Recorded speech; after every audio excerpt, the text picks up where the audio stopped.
मैं रिया हमेशा से एक आज़ाद ख्यालों वाली लड़की रही हूँ। दिल्ली की भागदौड़ में पली बढ़ी, कॉर्पोरेट की दुनिया में अपनी जगह बनाई और मुझ में सपनों को जीने का जुनून था। अर्जुन मेरा कॉलेज का प्यार था, हर कदम पर मेरा साथ देता था। अभी कुछ महीने पहले ही हमारी शादी हुई थी। शादी के बाद मैं अपने परिवार से अलग होना चाहती थी।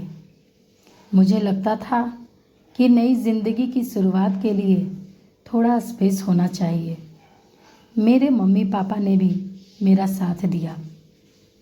रिया, अपनी ज़िंदगी अपने तरीके से जियो, मम्मी ने प्यार से कहा था। ससुराल वाले भी इतने प्यारे थे कि कोई रोक टोक नहीं की। तो बस मैं और अर्जुन दिल्ली के एक पॉश इलाके में अपने छोटे से सपनों के घर में शिफ्ट हो गए। शुरुआत में सब कुछ परफेक्ट था। मेरी नौकरी, दोस्त, वीकेंड की पार्टियाँ, अर्जुन के साथ ट्रिप्स, मुझे लगता था यही ज़िंदगी है।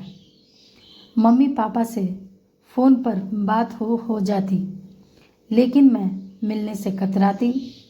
मम्मी, इस बार टाइम नहीं है, या पापा, अगले महीने आऊँगी कहकर मैं बहाने बनाती।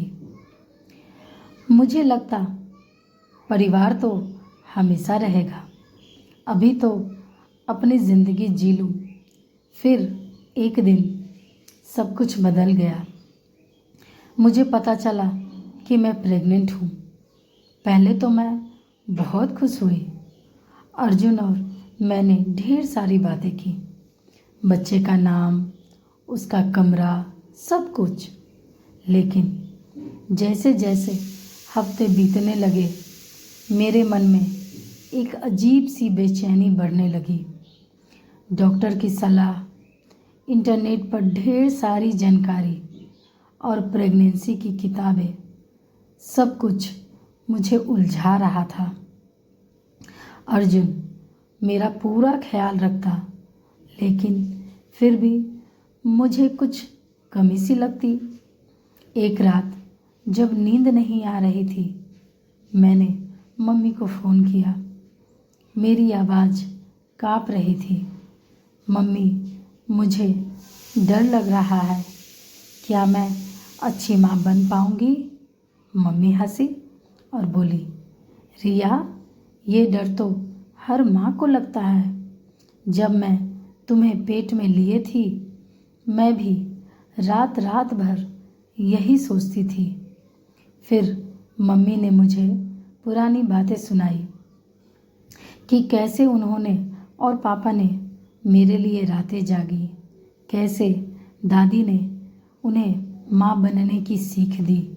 उस रात मुझे एहसास हुआ कि मैंने अपने परिवार को कितना हल्के में लिया था। मैं रो पड़ी। मुझे याद आया कि कैसे मैंने उनकी फिक्र को, उनके प्यार को अनदेखा किया। अगले वीकेंड में मैं और अर्जुन मम्मी पापा से मिलने गए। मैंने मम्मी को गले लगाया और कहा, मम्मी, मुझे माफ़ कर दो, मैंने तुम्हारी वैल्यू नहीं समझी।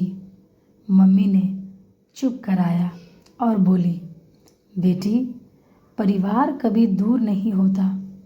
उस दिन के बाद मैं बदल गई।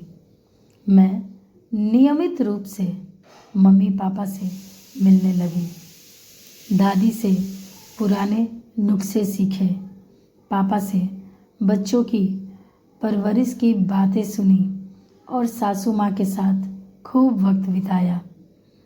प्रेगनेंसी के दौरान मैंने जाना कि परिवार सिर्फ साथ रहना नहीं, बल्कि एक दूसरे की ताकत बनना है। जब मेरी बेटी अनन्या पैदा हुई, मैं अपने पूरे परिवार से घिरी थी।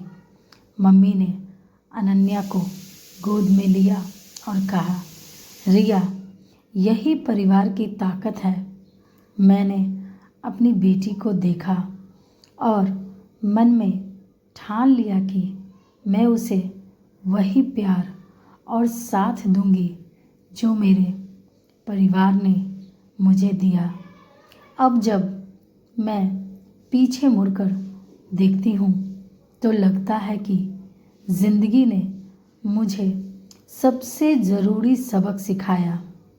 परिवार की कीमत, वो प्यार, वो साथ जो मैं पहले हल्के में लेती थी, आज मेरी सबसे बड़ी ताकत है। और मैं चाहती हूँ कि मेरी अनन्या भी ये सीखे कि परिवार से बड़ा कोई खजाना नहीं। धन्यवाद।